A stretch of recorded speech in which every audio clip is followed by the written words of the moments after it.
지금까지 알고 있던 칭찬의 효과에 대한 믿음이 틀렸다 이런 말씀을 하셨단 말이에요. 맞습니다. 그게 무슨 의미인지 궁금하실 것 같아요. 그런 경우가 있었어요. 아이 뭐 기를 죽일까봐 혹은 뭐 사이가 안 좋아질까봐 되도록이면 안 혼내려고 맞아요. 하시는 분들도 많이 있으시잖아요. 너무 이거를 조금은 덜면서 네. 효과적으로 혼낼 수 있는 방법 뭐가 있을까요? 제가 강조하고 싶은 것 중에 하나가 보상은 힘든 것 같아요. 왜냐하면 보상이 이미 우리의 삶을 너무 나쁘게 만들었기 때문에 심리학 연구 결과에 보면 보상이 주는 안 좋은 효과에 대해서 이제 엄청나게 많이 정리가 되어 있거든요. 보상의 가장 큰 치명적인 단점이 어떤 거냐면 안녕하세요. 교주법 스튜디오 주단쌤입니다. 오늘 스튜디오에는요. 함부로 칭찬하지 마라의 저자이신 연세대학교 심리학과 김영훈 교수님을 모시고 좋은 말씀 들어보도록 하겠습니다. 안녕하세요, 교수님. 안녕하세요. 반갑습니다. 저는 연세대학교 심리학과에서 사회심리학과 문화심리학, 연예심리학 관련된 수업도 하고 연구도 하고 있는 김영훈이라고 합니다. 잘했다, 할 수 있다 이런 말들을 우리 학부모님들이 아이들한테 정말 많이 하는 말들 중에 하나잖아요. 맞아요. 그런데 이 말들이 오히려 아이들한테 나쁠 수 있다. 네. 그리고 지금까지 알고 있던 칭찬의 효과에 대한 믿음이 틀렸다 이런 말씀을 하셨단 말이에요. 맞습니다. 네. 그게 무슨 의미인지 궁금하실 것 같아요. 그런 경우가 있었어요. 학생이 2명 있는데 한 명은 예를 들면 수학적 재능이 있고 열심히 하고 잘하는 친구도 있고 다른 한 친구는 수학도 잘 못하고 재능도 없어 보이고 열심히 하지 않는 거죠. 그러면 엄마나 아빠나 그 선생님 입장에서 아이들이 좀 더 공부를 잘했으면 열심히 했으면 하는 마음에서 동기부여를 하고 싶잖아요. 그렇죠. 상식적으로 생각해 보면 공부를 못하고 재능도 없고 열심히 안 하는 친구에게는 왠지 칭찬을 좀 하면은 네. 더 열심히 하려고 하는 동기가 일어날 수 있지 않을까 생각을 쉽게 할 수 있잖아요. 그렇죠. 그래서 우리가 아주 오랜 시간 동안 미국의 긍정심리학 영향을 받아가지고 칭찬하자 이런 운동을 아주 오랫동안 했던 거죠. 열심히도 하고 잘하고 동기도 있는 아이들은 좀 더 잘했으면 좋겠다는 생각이 들 수 있잖아요. 그럼 이 친구들에게는 어떤 피드백을 주면 좋을까라는 생각을 해볼 수가 있는데 꾸준을 선택할 수 있죠. 왜냐하면 모든 사람이 완벽한 건 아니니까 부족한 게 있으니까 잘하는 친구들, 동기가 있는 친구들에게는 부족한 점을 짚어가지고 집중적으로 얘기를 해주면 더 열심히 하지 않을까라는 생각이 들 수 있죠. 제가 두 가지 경우를 학생들을 대상으로 한번 실험을 해봤는데 잘 못하고 동기도 없고 열심히 안 하는데 잘한다 했더니 제 생각과 다르게 그 친구가 점점 더 안 하는 거죠.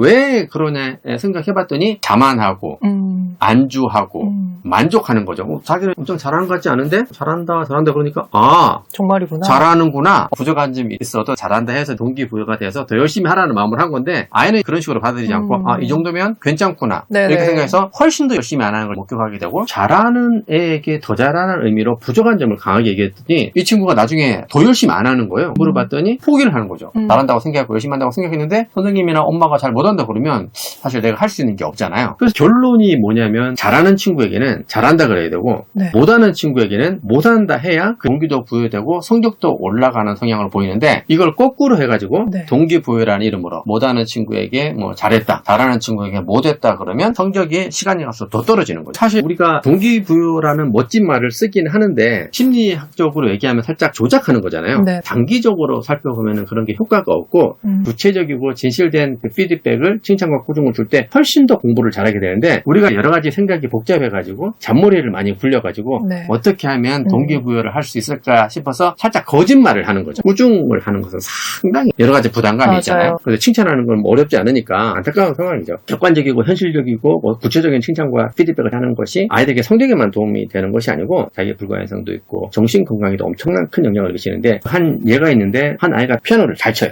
네. 자기도 잘 친다고 생각하고 학원도 재밌다고 생각하는 거죠. 이 피아노를 잘 치니까 엄마랑 아빠랑 피아노 선생님이 잘못된 기대를 갖는 거죠. 이렇게 잘하고 훌륭하면은 좀 이따가 피아노 콩쿨이 있는데 거기서 입상을 할 수 있겠구나라는 생각을 가지는 거죠. 근데 아이가 그런 마음을 알게 되잖아요. 콩쿨에 입상할 정도의 실력이 아니라는 것은 본인이 알게 되죠. 왜냐면 주변에 친구들, 맞아요. 언니들, 누나들 보고 치면 알잖아요. 만약에 콩쿨에 나가서 입상을 하지 못할 것 같은데 못하게 되면은 엄마도 실망하고 아빠도 실망하고 피아노 선생님도 실망하고 그럼 내 자존심도 떨어지고 네. 잔머리를 막 굴리게 돼요. 아이는 우리 어른들이 생각하는 것보다 훨씬 더 창조적이고 똑똑하다는 게 뭐냐면 이 모든 우려를 다 없앨 수 있는 방법을 생각해내죠. 아예 안 나가요? 그렇죠. 이렇게 얘기하죠. 엄마 나 피아노 학원 안 갈래 그러죠.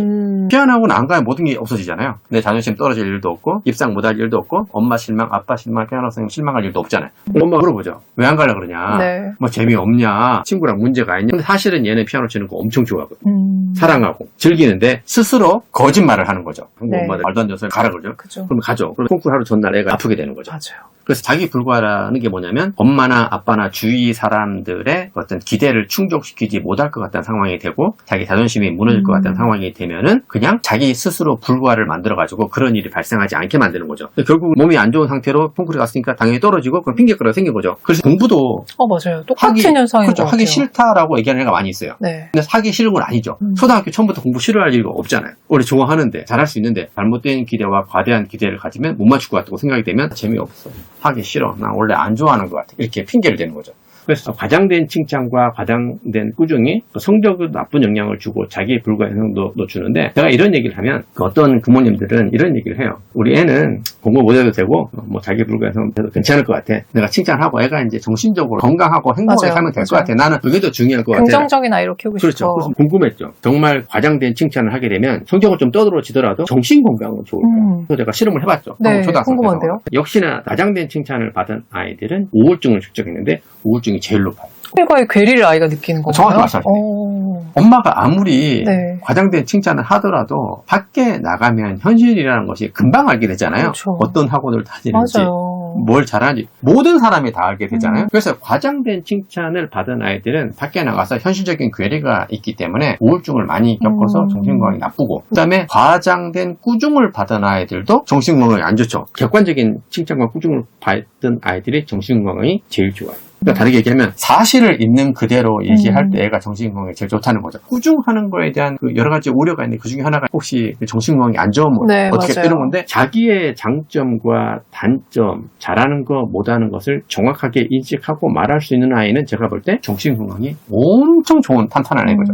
근데 자기가 부족한 게 있는데도 불구하고 긍정이나 칭찬으로 덮어가지고 나를 좋은 사람으로 포장하려고 하는 친구들은 이걸 계속 숨겨야 되니까 그러면 정신건강이 취약한 거죠. 근데 교수님 말씀을 들으니까 적절한 칭찬과 적절한 꾸중 이게 굉장히 중요하다는 말씀 좀 하신 거잖아요. 맞아요. 객관적이라는 표현을 쓰셨지만 사실 어느 정도 선까지 해야 될까 뭐 이런 것들에 대한 기준은 좀 필요할 것 같다는 생각이 드는 거예요. 맞아요. 그것도 네. 제가 연구에서 밝혔는데 연구가들이 가장 먼저 하는 질문 중에 하나거든요. 객관적이고 현실적인 그게 게 뭐냐. 그렇죠. 아이가 다르게 받아들일 수 있는 거잖아요. 그렇죠. 엄마는 나름대로 이건 잘한 거야, 못한 거 했는데 난 그렇게 생각하지 않는데 이렇게 생각할 수 있잖아요. 네. 그래서 제가 연구를 해보니까 엄마, 아빠나 선생님이 그 객관적이다, 현실적이다 말하는 그 수준이 중요한 게 아니고 네. 아이가 받아들이는 게 더 중요한 거죠. 아이가 우리 엄마, 아빠는 나한테 객관적이고 현실적이게 칭찬과 꾸중을 한다. 칭찬할 때 칭찬하고 꾸중할 때 꾸중한다라고 느끼면 애가 정신건강도 좋아지고 공부도 잘하는데 엄마, 아빠는 나에게 정상적이지 않고 비정상적인, 비현실적인, 비칭찬 꾸중한다 이러면 성적이 떨어지고 우울증이 걸리는 거죠. 그래서 아이가 어떻게 받아들이는지를 점검할 필요가 있는 거죠. 그럼에도 불구하고 많은 사람들이 나름대로 진실되고 구체적이고 현실적인 칭찬과 꾸중을 한다면 이게 평균이 생기는 거잖아요. 근데 우리가 대부분 칭찬만 계속 하니까 이런 아이들의 그 편견이 점점 더 활성화가 되는 것 같아요. 네네. 그래서 현실적으로 칭찬과 꾸중을 하는 것이 좀 필요한 사회가 됐다고 생각이 됩니다. 그럼 교수님 말씀하신 내용을 정리해보면 아이가 느끼기에 저게 적절한 수준의 칭찬이다, 꾸중이다라고 그렇죠. 느낄 수 있을 정도의 어떻게 보면은 자극도 많이 줘야 되는 거네요. 그렇죠. 계속 데이터가 좀- 쌓여야 되니까. 계속 줘야 되니까. 근데 아이가 처음에 잘못된 편견을 가지고 있다 하더라도 계속 피드백을 주다 음. 보면은 어떤 정점을 찾아갈 수 있잖아요. 그래서 그 주는 과정이 필요한 것 같아요. 근데 우리가 안 한다는 거죠. 저 한 가지 궁금한 네. 게 아까 전에 잘하는 아이는 잘했다고 하고 못하는 아이는 좀 부족하다고 얘기하는 게 맞다라고 네. 하셨잖아요.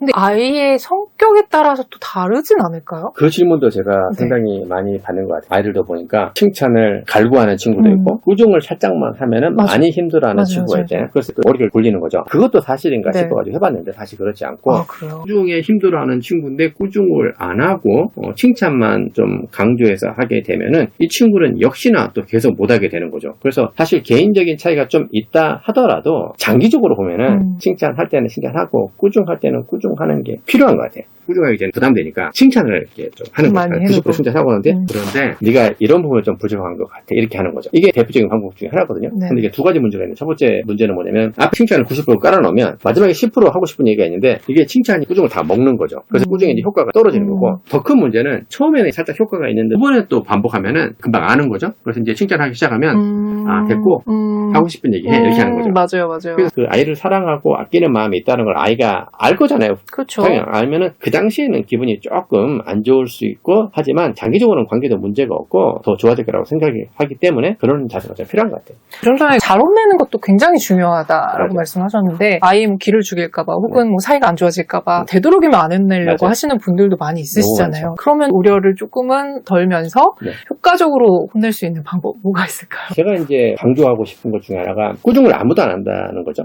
제가 예전에 그 교장 선생님들을 대상으로 해서 강연을 한번 했었는데 네. 똑같은 내용을 했죠. 정확한 칭찬과 정확한 꾸중이 얼마나 중요한가 이렇게 얘기 드렸는데 끝나고 나서 몇 분이랑 점심 식사를 하게 되는데 한 교장 선생님이 막 기다렸다는 듯이 저한테 질문을 하시는 거죠. 교수님 그 이야기는 다 이해가 되고 공감을 하는데 저는 뭐 그냥 정확한 꾸중? 이런 건 안 하려고요. 왜 그러시나 그랬더니 이런 얘기를 하시는 거예요. 자기가 교장 선생님이고 아이들에게 관심 많았는데 초등학교 4학년 남자애를 하나 보니까 폭력적이기도 하고 네. 문제가 있어 보이더래요. 그래서 한 번에 판단하기 좀 그래서 한 학기 동안 쭉 지켜봤는데 문제가 심각하게 보여서 엄마를 불렀대요. 학기 끝날 때. 그 엄마가 불러가지고 아이가 이런 경향을 보이니까 검사도 좀 받아보시고 상담도 해보고 네. 뭐 치료도 좀 해보면 좋으실 것 같다라고 친절하게 네. 마음을 담아서 네. 말씀을 드렸다고 하더라고요. 네. 어머님은 알았다 하고 가셨대요. 자기는 잊고 지냈는데 그 다음 학기에 학부모 행사에 그 어머님이 오신 것 같아요. 근데 그 어머님이 막 뛰어오더래요. 잘 됐나 보다. 나한테 이제 감사의 표현을 하려고 하나 보다라고 네. 생각하고 기다렸는데 오자마자 자기한테 하는 말이 당신 우리 아들 정신병자 취급했지. 그런 얘기를 하는 거예요. 그래서 이 교장 선생님이 그 말을 듣고 나서 여러 가지 생각이 들었는데 나는 앞으로 아이들에게 꾸중 같은 거는 안 해야 되겠다라고 생각이 했다는 거죠. 그때 그 얘기를 듣고 나서 집에 돌아오면서 생각해봤는데 이 아이가 문제가 있다는 것을 반 그 친구들은 알았을까 몰랐을까 생각해봤거든요. 알죠. 어렵겠죠.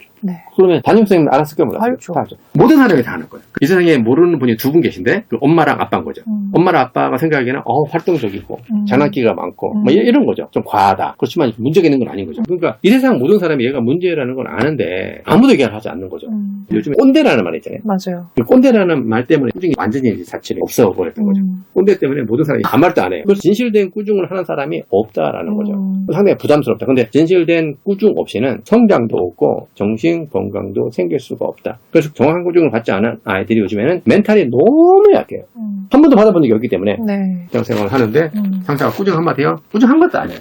하려고 시작하는 분위기를 잡았죠. 앉아 할 얘기가 이러면 갑자기 눈물을 네네네. 이제 뭐라고 말하겠어요? 네. 사랑한다는 마음, 아낀다는 마음이 있다는 것을 본인이 알게 되면 그때는 당장 기분이 좀 나쁠 수 있더라도 훨씬 더 동기부여도 되고 정신 건강도 훨씬 더 건강하다. 그래서 두려워하지 말고 꾸중을 해야 된다. 그럼에도 불구하고 조심해야 될 게 있다고 생각이 된다면 네. 모든 사람들은 꾸중 듣는 거 싫어하잖아요. 왜 싫어하냐면 꾸중 듣는 거랑 나는 어떤 사람인가라는 것을 자동적으로 연결시키는 거죠. 예를 들면 네가 공부를 안 한다. 태도가 엉망이다. 네 행동이 이렇게 하면 안 된다. 하면 한 사람의 외형적인 모습들에 대해서 수정했으면 좋을 것 같은 거에 대해서 꾸중하는 건데 받는 사람 입장에서는 그렇게 연결이 안 되고 내가 쓸모없는 존재 자체를 네, 부정하는. 그렇죠. 사람이 그렇게 생각될 수밖에 없는 맞아요. 것 같아요. 그럼에도 불구하고 이걸 좀 분리하는 작업을 좀 해주면 네가 훌륭한 사람이고 가치 있는 사람이긴 하지만 이런 행동적인 부분, 태도 같은 것은 너에게 바람직하지 않다. 모든 사람은 장점과 단점이 있잖아요. 잘하는 것도 있고 못하는 것도 있고. 그래서 우리가 성장해야 되고 고쳐야 될 것들이 이런 것들에 대해서 말하는 거잖아요. 그래서 인간 자체에 대한 걸 얘기하는 것이 아니고 너의 부족한 점이 있다는 거에 대해서 구분될 필요가 있다. 정확하게 그것만. 그렇죠. 보상에 대해서도 말씀을 해주셨단 말이에요. 요즘 애들한테 가장 효과적인 보상이 스마트폰 바꿔줄게, 맞아요. 게임 더 시켜줄게, 뭐 이런 거라고 하더라고요. 그거 외에는 뭐 움직이지를 않으니까. 맞아요. 양육을 하는 데 있어서 보상이라는 게 정말 필요한 것인지 다시 한번 생각해 보게 되는 그런 관점인 것 같기는 해요. 맞습니다. 필요하다면 어느 정도의 보상이 효과적인지 이런 네. 것들도 말씀해 주시면 좋겠습니다. 보상은 힘든 것 같아요. 왜냐하면 보상이 이미 우리의 삶을 너무 나쁘게 만들었기 때문에 심리학 연구 결과에 보면 보상이 주는 안 좋은 효과에 대해서 이제 엄청나게 많이 연구가 되어 있거든요. 보상의 가장 큰 치명적인 단점이 어떤 거냐면 너 이거 끝내고 뭐 성적 90% 받으면 내가 뭐 스마트폰 뭐 사용할 수 있게 해줄게. 이거 끝내야 해줄게. 너 학원 갔다 와서 이거 숙제 끝내면 그다음에 핸드폰 할 수 있어. 이렇게 하는 거죠. 그러면 뭐가 문제냐면 실험 결과에 의하면 내가 좋아서 숙제할 수도 있고 뭐 그냥 뭐 공부할 수도 있잖아요. 근데 여기에 보상이 주어지면 사람들은 어떻게 생각하냐면 내가 이 보상 때문에 이 일을 한다고 생각하는 거예요. 내가 공부하는 이유는 핸드폰을 쓰기 위해서 공부하는 거죠. 이거 외적인 동기라고 하잖아요. 네. 외적인 보상이 때문에 내적인 동기가 떨어지는 것이니까 장기적으로 발전되기도 어렵고 한계가 걸리는 건데 한국 아이들이 전 세계에서 공부를 제일 열심히 하는 나라 중에 한 나라인 것 같아요. 네. 근데 공부를 제일 싫어하는 거죠. 제일 싫어하는 일을 제일 열심히 하는 거죠. 왜냐면 이 공부를 하는 거에 대해서 엄청난 보상이 기다리고 있는 거죠. 초등학교 때는 뭐 핸드폰이지만 진짜 큰 보상은 좋은 대학 입학이잖아요. 그래서 모든 아이들이 공부를 하는 이유가 좋은 대학에 가기 위해서 공부하는 거예요. 그래서 이게 싫은 거예요. 억지로 일처럼 힘들게 하는 거죠. 근데 사실 따져보면 고3 때까지만 그렇게 하는 것이 아니고 대학교 와서도 그렇게 해요. 그렇죠. 취업을 해야 되죠. 취업 때문에 공부하는 거예요. 원래는 그런 게 아니잖아요. 내가 전공을 선택하고 내가 배우고 싶은 걸 배우고 자아실현을 하기 위해서 공부하는 거잖아요. 그런 게 아닌 거죠. 취업을 하기 위해서 공부하는 거죠. 보상이 있기 때문에. 취업하고 나면 또 연봉, 승진. 그러면 죽을 때까지 가장 싫어하는 일을 가장 열심히 하면서 사는 거예요. 전부 다 그런 거예요. 내가 좋아서 하는 게 아니고 원래 좋아서 했던 일이라 할지라도 보상에 걸려버리면 보상 때문에 한다고 생각이 되는 거죠. 제가 연세대학교에 있는데 그 아이들이 공부를 잘해갖고 연세대학교에 왔잖아요. 제가 물어볼 수 있잖아요. 어떻게 열심히 한 거냐고. 네. 그러면 50% 애들이 뭐라고 하냐면 엄마를 행복하게 해주기 위해서 공부를 했다고. 그거 들으면 어떤 엄마들은 기특하다 생각할 수도 있고 어떤 엄마들은 뭐라는 거야. 네가 네 좋아서 노는 네. 데서 공부하는 거지 할 수 그쵸. 있잖아요. 근데 이게 슬픈 게 뭐냐면 엄마가 초등학교 때부터 내가 성적을 잘 받아오고 공부를 잘할 때마다 엄청 좋아하고 행복하고 이게 보상이 되는 거예요. 가정이 어려우면 어려울수록 이런 게 엄청나게 큰 보상이 돼요. 그러니까 내가 공부를 하는 이유가 좋아서 나의 자아실현을 위해서 내가 하고 싶은 걸 위해서 하는 게 아니고 엄마를 위해서 하는 거예요. 그러니까 내적인 동기가 없는 거예요. 대학생들의 가장 큰 문제가 뭐냐면 요즘에는 하고 싶은 게 없어요. 전부 다 보상밖에 없어요. 또 대학 들어오면 학점 높게 받아가지고 좋은 데 취직하고 돈 벌고 승진하고 이렇게 집 사고 보상이라는 게 사람들을 엄청 힘들게 한다. 아이들도 보상을 계속 주게 되면 어떤 문제가 생기냐면 보상 때문에 원래 그냥 재밌게 하는 애인데 보상에 걸려버리면 보상 때문에 이 일을 한다고 생각하면은 일이 힘든 거죠. 재미가 없고 이렇게 외적인 동기로 공부를 하는 거죠. 사실은 보상이 주는 효과는 정말 안 좋은 거거든요. 보상이 그래도 효과가 있는 경우는 어떤 경우가 있냐면 원래 동기가 없어요. 원래 공부도 싫어하고 운동하는 것도 싫어하고 다 싫어요. 그러면 어차피 안 할 거잖아요. 그러면 보상을 주면 보상 때문에 억지로 하는 거죠. 어차피 안 할 애들이기 때문에 보상을 줘서 혹시 억지로 보상 때문에 하다가 재미를 느낄 수가 있죠. 이러면 효과적일 수 있는 거죠. 근데 원래 동기가 좀 있고 하기 좋아하는 아이들에게는 보상을 주면 안 되나요? 근데 엄마들은 잘하면 와 부자하게 하고 싶어가지고 보상을 더 주는 거죠. 은퇴하고 나면은 사람들은 돈을 안 줘도 일할 걸 찾잖아요. 맞아요. 행복하잖아요. 일이 얼마나 행복한 거예요. 어른이 돼서 배우고 싶어 하는 것도 그렇죠. 마찬가지죠. 어른 돼서 직장 생활 하다가 대학원에 들어와서 특수대학원 다니는 맞아요. 분들 보면 눈이 진짜만 하고 진짜 열심히 하시죠. 정말 열심히 하고 맞아요. 가르치는 입장에서 너무 동기부여가 돼요. 보상이 없잖아요. 진짜 배우고 싶은 거예요. 근데 고등학교, 중학교, 고등학교, 대학교, 일반 대학원 아니 보상이 기다려요. 보상이 있으면 삶이 엄청 힘들어지는 거예요. 그래서 보상으로 아이들을 조작하려고 하면 안 되는 거죠. 사실 더 필요한 건 어떤 거냐면 보상이나 칭찬이나 인간의 어떤 내적 동기를 조작하려고 하는 건데 사실은 반대가 자율성이거든요. 그러니까 조작하지 말고 자유를 주는 거잖아요. 정말 좋아하고 잘하고 재미있다고 생각되는 것을 엄마 아빠가 많은 환경과 기회를 줘서 그거를 찾게 하는 게 내가 볼 때는 부모님이 할 수 있는 유일한 한 가지인 것 같아요. 엄마 아빠가 아이를 공부하게 하는 것도 아주 어렵고 공부를 잘 못하는 애를 공부 잘하게 하는 것도 아주 힘든 것 같아요. 거의 불가능한 것 같아요. 자기가 좋아하고 잘하는 걸 찾아가지고 그걸 열심히 하면 되는 거죠. 이게 또 안타까운 소식이긴 한데 이런 걸 누가 잘하냐면 부잣집에서 잘하는 거죠. 부잣집에서는 어렸을 때부터 애들한테 쫙 열어주는 거죠. 다 살펴보는 거죠. 그래서 잘하고 능력 있고 재밌어하는 거 밀어주는 거죠. 그럼 성장하는 거죠. 근데 부유하지 않고 그런 여유가 없으신 분들은 그냥 공교육에 계속 맡기게 되니까 계속 공부를 하고 공부한다고 다 되는 건 아니니까 힘들어할 수밖에 없는 상황인 거죠. 그러니까 동기부여를 어설픈 칭찬이나 보상으로 하는 거죠. 그런 바람직하지 않다.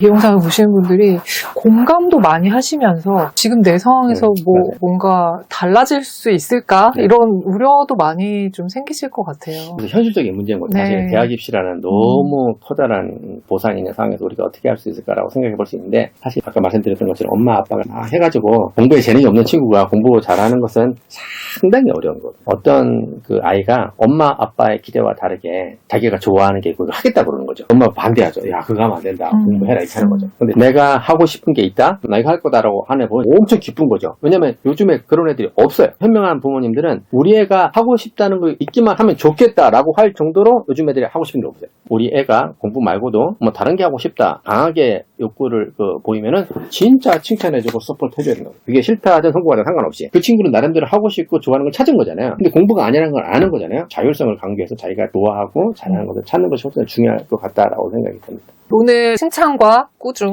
그리고 보상 정말 중요한 말씀들 해주셨는데요. 마지막으로 우리 아이를 잘 키우고 싶은 우리 학부모님들이 이 영상 보고 계실 텐데 그분들에게 무언 한 말씀 부탁드립니다. 예전에 그 어른들이 했던 가장 유명한 말 중에 하나가 세상에 안 되는 게 몇 개 있는데 중에 제일 안 되는 것 중에 하나가 자식 교육이라고 합니다. 그게 네. 사실 진실인 것 같아요. 공부 잘하면 좋겠지만 아주 어려운 일이라고 생각이 되고 본인의 재능과 취미에 따라 하는 애들을 하고 안 하는 거고 오늘 칭찬과 뭐 꾸중, 보상 이런 얘기를 했는데 이런 상황에서 칭찬과 꾸중, 이런 뭐 보상으로 아이를 어설프게 조작하는 것은 한계가 분명하기도 하고 역설적으로 성적이나 동기부여나 정신건강에 훨씬 더 안 좋은 영향을 미친다. 그런 얄팍한 그 기술을 발휘해가지고 아이들의 동기를 조작하려고 하는 자세보다는 아이가 자율성을 가지고 자기가 좋아하고 잘하고 의미 있어 하는 일들을 찾는 데 도움을 주는 것이 훨씬 더 좋은 방법이 아닌가라고 생각이 듭니다. 오늘 영상 보시면서 많은 생각들이 좀 드실 것 같습니다. 좋은 말씀 해주셔서 감사합니다, 교수님. 네, 감사합니다.